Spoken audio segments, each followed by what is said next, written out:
Michel Delvolte est passionné de toujours par la construction de maquettes en tout genre. Dans sa maison, il y en a partout. Il en possède aujourd'hui entre 200 et 300, toutes construites entièrement de ses mains. S'il achète parfois des maquettes à monter, pour les bateaux, il les crée de toutes pièces. Les matériaux utilisés viennent très souvent de la récupération. Tout est recyclable pour lui.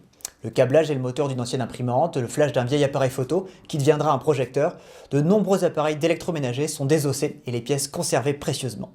Michel est aujourd'hui en retraite et consacre presque tout son temps à cette occupation dévorante. Le virus du maquettiste, il l'a attrapé lorsqu'il était adolescent. J'avais 15 ans et j'allais avec mon père, souvent parce que mon père travaillait à Paris, à la gare Saint-Lazare, au passage du Havre, où il y avait, à ce moment-là, ça s'appelait le Pélican, et dans vitrine, il y avait le Jean Bart. Et j'ai tellement agacé mon père que j'ai fini par l'avoir. Il me l'a quand même acheté, donc j'ai démarré tout de suite par un gros. Quels matériaux employez-vous pour faire vos maquettes? Alors les matériaux, c'est beaucoup de la récupération, hein, du bois, du laiton, un peu de tout. J'ai récupéré, parce que j'avais un voisin qui travaillait là-dedans, dans les photocopieuses. Alors là, les photocopieuses pour les maquettistes, c'est une mine d'or. On a tout. Je récupère les prises de courant, les fils, surtout les moteurs qui me servent dans mes maquettes, qui sont en 24 volts, mais en 12 volts, j'ai la vitesse normale. Quels sont vos appuis pour démarrer un projet? Les appuis, je vais souvent à Brest et quand je vois un bateau, par exemple, un bateau de travail surtout, s'il me tape dans l'œil, alors là, j'ai toujours mon appareil photo avec moi et voilà, je fais 50-100 photos pour avoir tous les détails du bateau. J'essaye de trouver les plans, sinon je fais tout moi-même, quoi. Sans plan, je construis sans plan.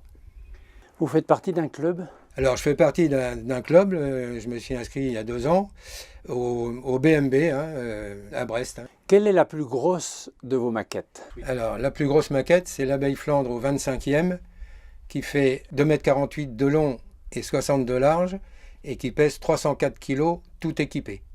Rien à voir avec celui-ci alors? Rien à voir avec celui-ci, qui est la moitié, donc qui est au 50e celui-là. Voilà, c'est le même bateau, mais en 2 fois plus petit. Vous en faites beaucoup des expositions dans l'année? Oh, j'en fais une bonne quinzaine, à peu près, hein, un peu partout, Côte d'Armor, Finistère, Morbihan. Que faisiez-vous professionnellement? Alors, j'étais menuisier ébéniste d'art et j'ai fait d'autres métiers aussi dans ma vie, quoi. Quel métier?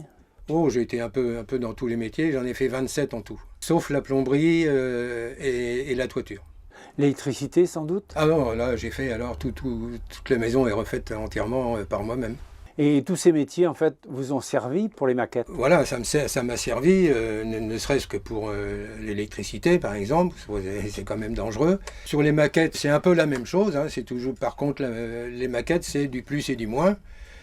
C'est tout, c'est ça la différence. Et puis c'est du 12 volts au lieu du 220. Vous risquez pas d'avoir le feu en fait avec les maquettes? Ça peut. J'ai eu un incendie dans un des bateaux. Il y a eu un court-circuit et ça a vraiment bien brûlé. Il a fallu que je refasse toute la partie qui est vraiment cramée. Alors aujourd'hui vous avez 72 ans. Vous passez combien d'heures par semaine dans votre atelier? Entre 50 et 60 heures. Tout ça dépend de la fatigue. Il n'est pas temps d'envisager les 35 heures? Ah non, non, surtout pas. Non, parce que moi, rester 5 minutes à rien faire, c'est pas possible. C'est pas possible.